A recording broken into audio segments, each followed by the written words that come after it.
Good morning, everyone.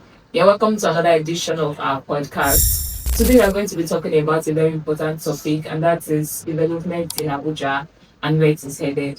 My name is Subakoma Aile, and with me are professionals in the youth environment. I have Mr. Seth Seyidu here. You're welcome, sir. By my right, I have Tupi Babatu Musa. You're welcome, ma. And I also have Mr. Julius Obi. You're welcome. Thank you. So to begin today, I would like to ask a question. I'll address it to Mr. Julius. So, Mr. Julius, do you think that Abuja is properly developing, or is it just expanding randomly? What do you think? Good morning, host. Good morning. Uh, in context of development, I don't think Abuja should come to play in the sense that I feel Abuja is going. And when there's actually a difference between growth and development. In terms of growth, the standard of living is not there. You just expand, it's more like occupying space. Now, take a look from the city of Abuja, from the core center to the satellite towns. Most of the satellite towns are not orderly developed. Then if you want to talk about other infrastructure that will improve the standard of living in terms of transportation, electricity, and even security, you find that there is that gap between Abuja and standard cities in West Africa and the world at large. So to me, I feel Abuja is not developing, but Abuja is growing. It's growing.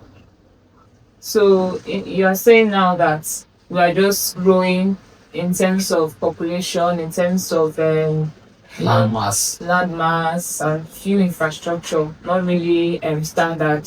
The infrastructure, do they need towards standard? I don't think so. So I don't think it counts. So we can term that as growth and not development. Yes. What do you think? What do you think? Me, if I should add, I would say both. Abuja is both developing and growing, but the growth is more than development. Because if you check some locations in Abuja, you actually see development and growth.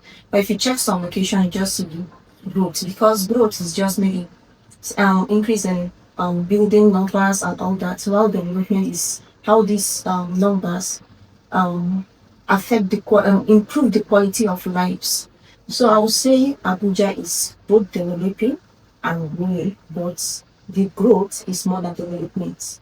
So it's just in some areas. Yes, Some areas are it's developing. not centralized. It's not the developing. development, but the growth is more than the development. Okay. So my actual question, you were the one that brought the idea of growth and development. Yeah. My actual question was if it is developing or just randomly expanding. So that random expansion, is it what we are calling growth? Yes. Yes. Okay. All right. So TDM is telling us that some areas are developing and then most areas are just growing, just randomly expanding. Okay, Do you agree with that? maybe that's something. You see, first of all, you need to understand what development is Yeah. and growth. Yeah. Okay, let me use a human being. All human beings grow, right? But when it comes to development, it has to do with attitude, your character, your skill. Yes, Abuja is growing. Every day we have new areas that have been explored. Yeah. We're having new buildings, new structures. But now, when it comes to that development part, you see that it's just a centralized region of Abuja that we can say is developed. Even that centralized region, the development is not up to standard for development. You can say in this compared to other bigger cities. If you check most of Abuja's development, you can relate it to roads, maybe high structures. But when it comes to development, like if you go to other cities, the way the cities You know, are it's being made. Nigeria though. No,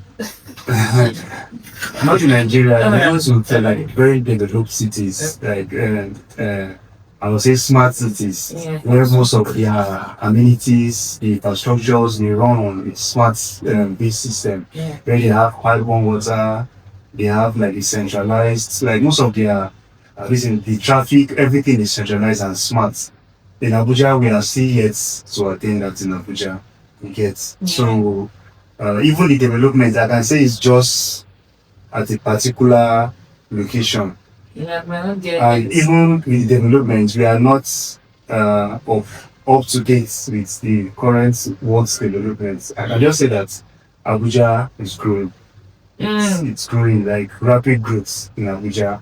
So you're not even agreeing with the development. It's just The growing. development is there. Like I said, I used a human being as an example. Yes, You yes. develop your skill, but even you developing your skill, it doesn't mean that you reach your limits.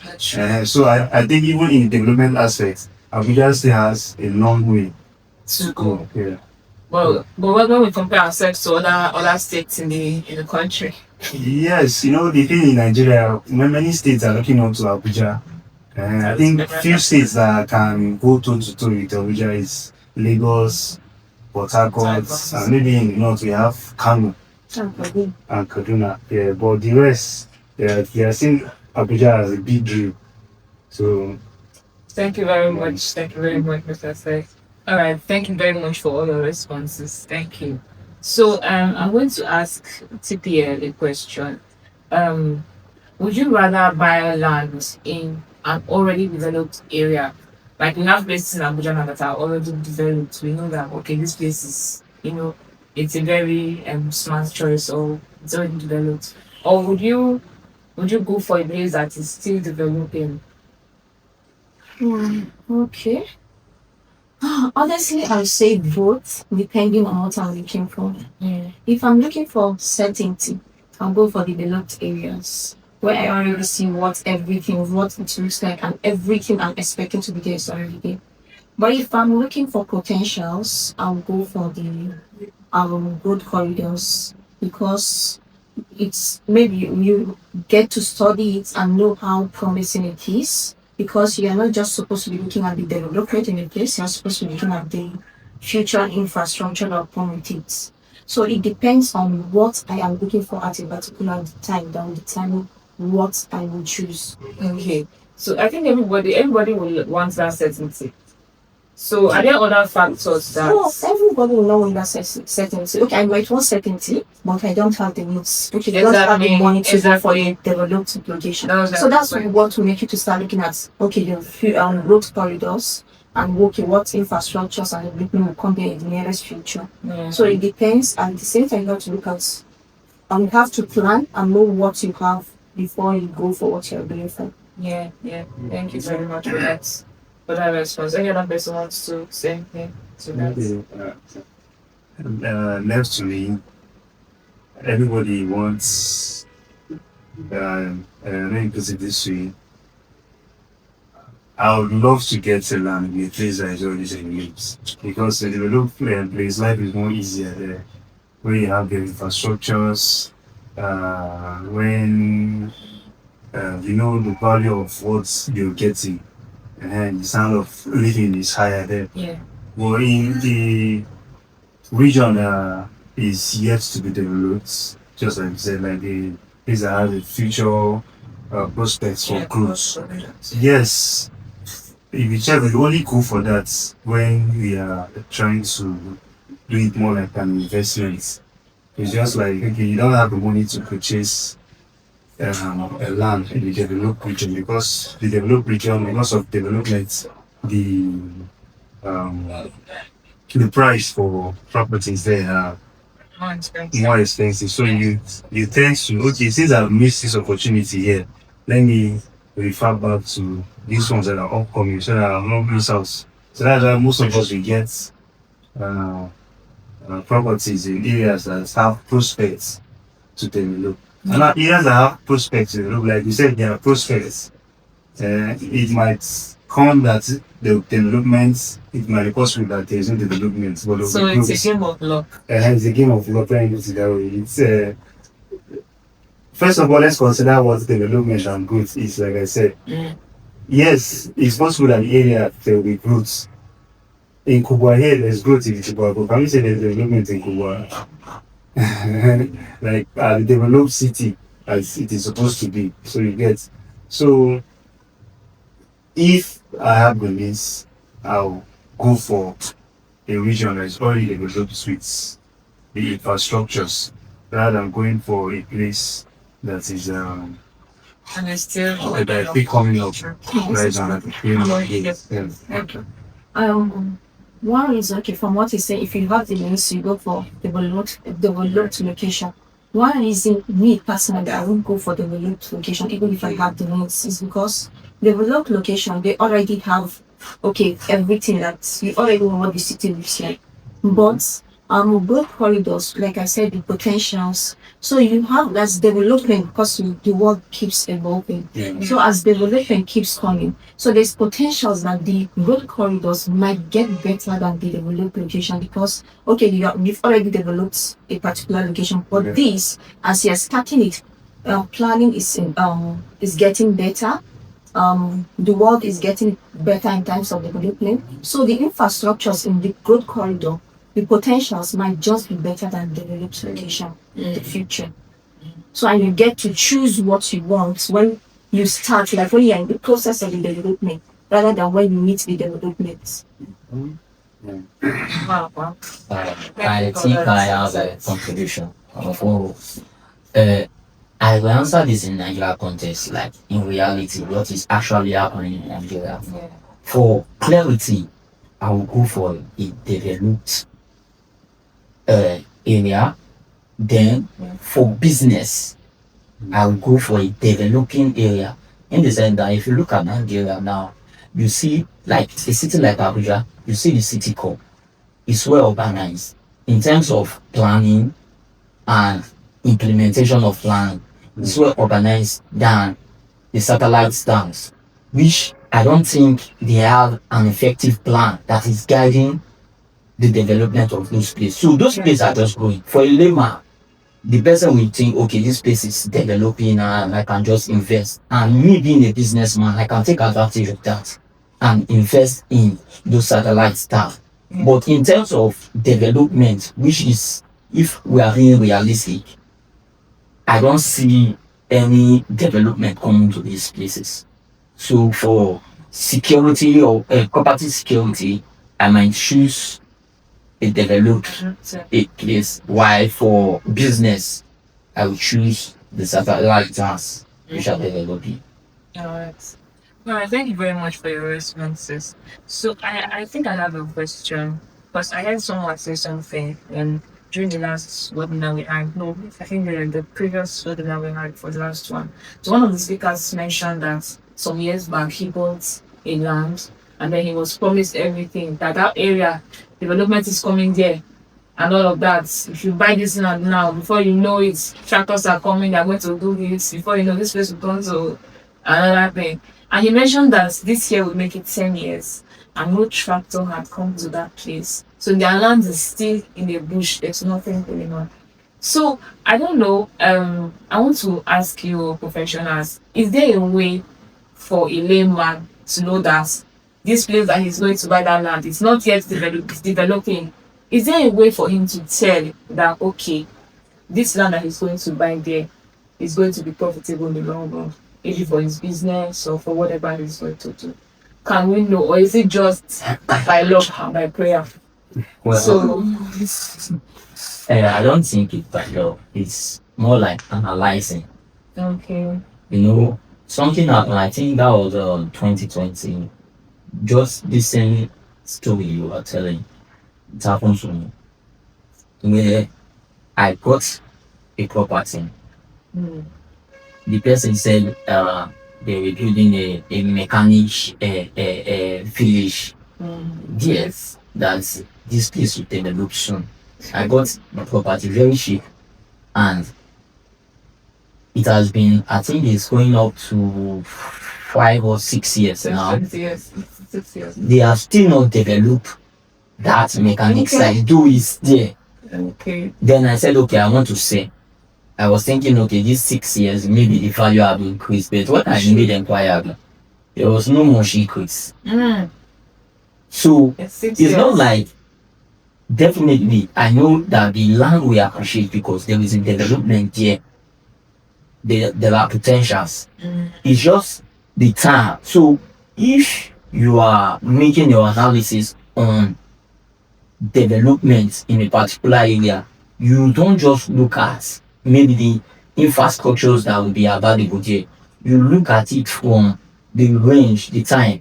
How long will this infrastructure or facility be developed that we bring in that property value there? So you look at the time and the property, the infrastructures that are available there. That's what you take. The timing. Alright. Thank you. Let's Thank you time very this much. section. Alright. Okay, I think like the question you asked is not by law.